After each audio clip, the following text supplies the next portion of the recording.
Mes amis, chers publics, chers téléspectateurs, chers auditeurs, chers camarades, bonjour à tous.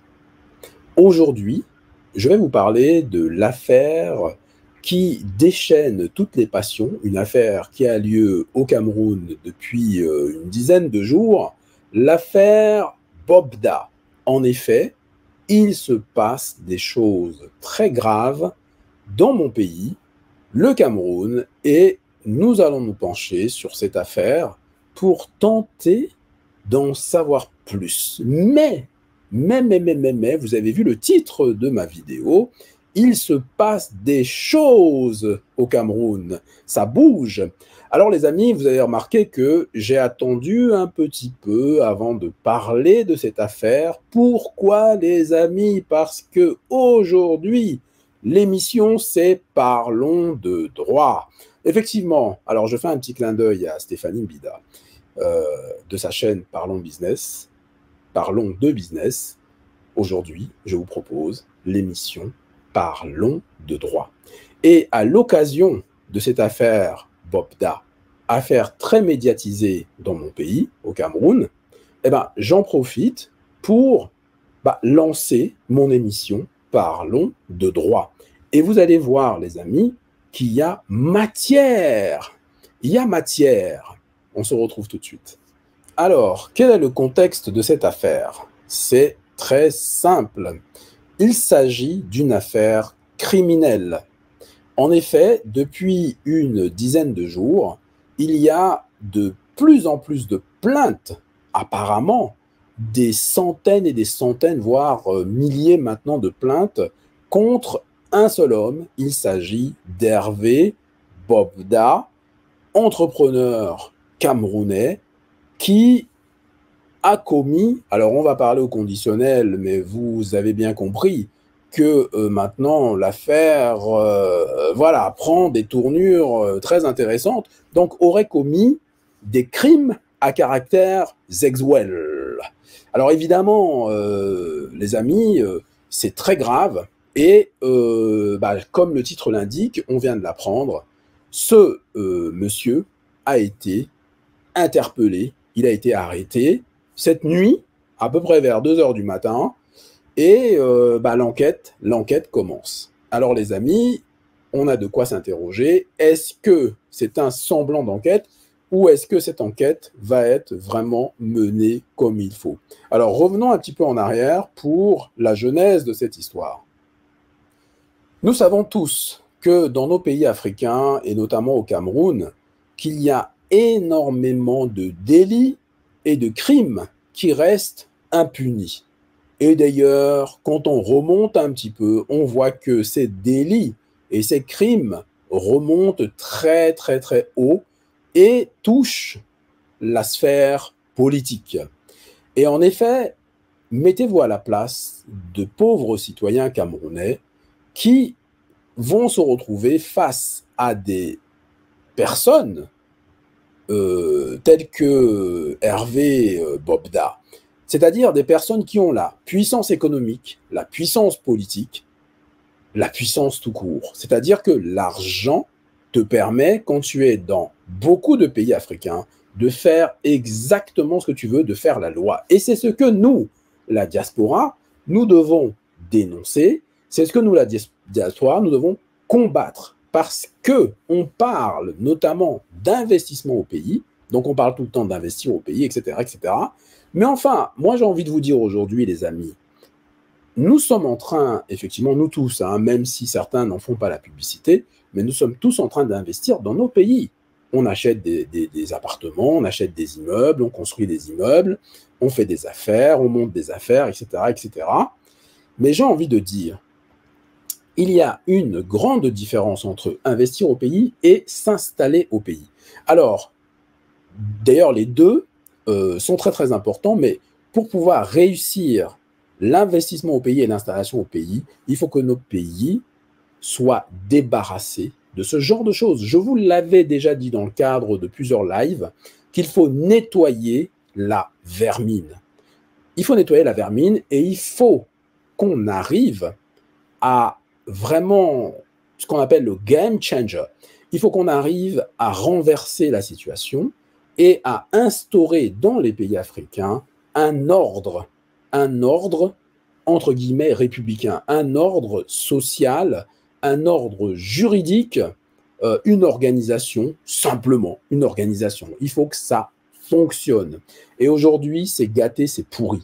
Au Cameroun, bon, c'est vrai que j'en parle pas des masses parce que, bon, moi, j'aime pas trop rentrer dans des choses, des fois, un peu trop, tu vois, soit politique, soit machin, parce que, en fait, ce qui m'intéresse, c'est qu'est-ce qu'on peut faire, nous, pour que ça change. Voilà, en gros, c'est ce qui m'intéresse. Bon, voilà. Donc, aujourd'hui, cette affaire révèle la fragilité de nombreux pays africains. C'est-à-dire qu'à chaque fois qu'on a des gens qui ont de l'argent, ils se croient tout permis et ils peuvent faire n'importe quoi. Donc, est-ce que ça vous surprend, cette affaire Bobda? Est-ce que vous êtes vraiment surpris? Et la question que je pose aussi aujourd'hui, il a été arrêté, c'est très bien. Maintenant, il y a une vraie enquête qui va être menée. Est-ce que cette enquête va être menée correctement? Est-ce que ces milieux-là qui sont pourris ne vont pas faire en sorte qu'il y ait voilà, encore l'échappatoire et qu'au final, on apprend que oui, il a fui le pays, il se retrouve quelque part où on ne peut pas le coincer. Voilà, il y a aussi ce genre d'issue. Donc, sincèrement, si ça arrive, mes amis,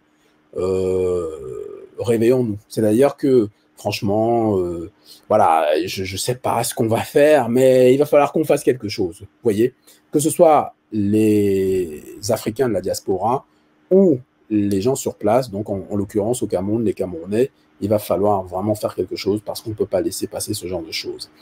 Alors voilà, donc l'interrogation que j'ai aujourd'hui, c'est ok, lui on l'a attrapé, mais combien sont comme lui encore au pays?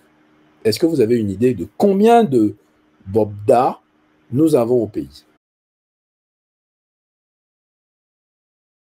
Il faut se poser les bonnes questions. Parce que j'ai le sentiment que c'est l'arbre qui cache la forêt. Et il y a aussi une question que je me pose, parlons de droit. Est-ce que l'enquête va être menée correctement? Alors, certains juristes vont me dire, il faut aussi, puisqu'il y a la présomption d'innocence, il faut aussi que ce monsieur soit défendu correctement. Les amis, je sais que ça choque les oreilles, ça choque vraiment les oreilles. Moi-même, je suis très embarrassé parce que, sincèrement, au vu des témoignages, parce que vous remarquerez que j'ai attendu des jours et des jours avant de me lancer dans, on va dire, le traitement de cette affaire. Pourquoi? Parce que j'attendais la réaction des autorités camerounaises. Bah oui, parce que c'est bien beau qu'il y ait des accusations, qu'il y ait des témoignages plutôt, parce que ce n'est pas des accusations, ce sont des témoignages. Et les témoignages, soyons clairs, hein, ce sont des témoignages sans appel. D'accord? C'est horrible. C'est-à-dire que, c'est horrible. C'est-à-dire que si vous ne les avez pas entendus, lors du live, parce que nous allons faire un live là-dessus, hein, parlons de droit les amis, nous allons faire un live là-dessus et regarder un petit peu la manière dont les droits des gens ordinaires sont bafoués. C'est avec la complicité des autorités. Voilà, il ne faut pas se cacher, il ne faut pas se voiler la face, c'est avec la complicité des autorités camerounaises. Donc là, quand ça ne va pas, ça ne va pas. Les amis, moi j'aime mon pays, d'accord? Mais quand ça ne va pas, ça ne va pas. C'est pour ça que certains, vous avez remarqué, je suis toujours gêné parce que j'aime pas trop toujours mettre l'accent sur ce qu'il y a de négatif dans les pays africains. On sait tous ce qui ne va pas, mais aujourd'hui, il faut vraiment qu'on fasse quelque chose, qu'on se le dise, qu'on dise des choses de manière claire et nette. Vous voyez? Donc, la question que je me pose vraiment, c'est le traitement de cette affaire. Si cette affaire va être traitée de manière juridique, est-ce qu'on va respecter tout le cadre? Est-ce qu'on ne va pas organiser, encore une fois, la fuite de ce présumé donc, coupable? Ben oui, puisqu'on parle de présumé innocent, donc de ce présumé coupable, parce que évidemment, avec tous les témoignages qu'on a entendus, bon, bah, je veux dire, bon, voilà, hein, bon, mais la justice doit être faite, évidemment, il doit être traduit devant un tribunal, Et les policiers, les enquêteurs doivent vraiment recueillir le maximum de preuves irréfutables, d'accord. Je vais vous résumer un petit peu ce qui s'est passé, parce que depuis son arrestation, il y a eu beaucoup de choses, donc je vais vous dire ça dans quelques instants. Mais enfin, les amis, c'est terrible, c'est terrible. Mais on en parle, et puis n'hésitez pas, si vous avez des nouvelles infos, etc., préparez-vous, venez témoigner si vous voulez, parce que je vais faire un live, c'est ouvert à tout le monde, il n'y a pas de souci. Je fais le live samedi, samedi voilà, pour vraiment qu'on avance un petit peu et qu'on discute et qu'on réfléchisse sur l'avenir de tous les pays africains, parce que là, vraiment, c'est dramatique. Et ça ne s'arrête pas qu'au Cameroun, malheureusement, même si d'autres affaires ne sont pas encore, comment dire, à la lumière du jour. Mais bon, on sait tous que, voilà, ce genre d'affaires, ça existe dans tous les pays africains, partout en Afrique. L'Afrique est gangrénée par des réseaux criminels, on le sait tous. Et c'est vrai que c'est l'occasion, en tout cas, de nettoyer le pays. Voilà, avec cette affaire, on a l'occasion de nettoyer le pays. Allez, on fait un petit résumé de ce qui s'est passé la nuit dernière, son arrestation, etc., etc. Et puis, on se retrouvera samedi lors du live, un live vraiment spécial, Bobda, Cameroun, Féman, criminel, délinquant, etc., etc. Les amis, parlons de droit. On va y aller. Et puis, l'un des avocats de l'association, j'espère qu'il est là en ce moment, peut-être qu'on l'a saisi d'ailleurs pour cette affaire-là, et peut-être qu'il est déjà à Douala, puisqu'il a la particularité d'appartenir au barreau de Paris et au barreau du Cameroun. Donc, s'il est là, ou s'il a la connexion, ce serait pas mal d'avoir une petite discussion avec lui samedi pendant 5-10 minutes. Les amis, c'est vraiment, vraiment, on assiste à quelque chose d'extraordinaire sur le plan, déjà à la fois juridique, sur le plan social, parce que c'est peut-être des affaires comme ça qui vont nous aider à faire basculer ces sociétés africaines qui sont torturées par des dictatures, torturées par des réseaux mafieux mais incroyables.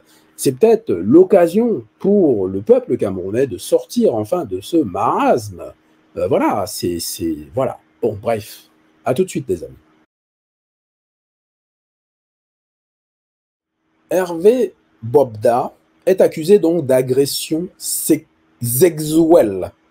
Alors, c'est un entrepreneur camerounais, et cet entrepreneur camerounais a été interpellé dans la nuit, donc la nuit du mardi 30 au mercredi 31 janvier, donc c'était hier, dans la nuit, vers 2 heures du matin. Donc apparemment, il était dans un hôtel.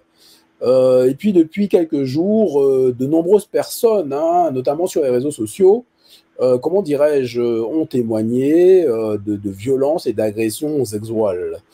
Donc du coup, c'est une affaire qui est vraiment terrible et qui se répand partout dans le pays et même de manière internationale depuis une dizaine de jours. Donc il y a des dénonciations anonymes, ça va, comment dire, partout, etc., etc. Et donc, aujourd'hui, c'est entre les mains de la police judiciaire de Douala. Donc, après son arrestation, justement, cette nuit, l'enquête, la véritable enquête commence. Donc, qu'est-ce qui s'est passé? Autour de 2 heures du matin, les gendarmes sont intervenus et ont interpellé Hervé Bobda. Il était tranquillement dans son hôtel. Et figurez-vous qu'il était en compagnie d'une jeune fille de 21 ans, qui elle aussi a été arrêtée selon les informations qu'on peut avoir des médias locaux.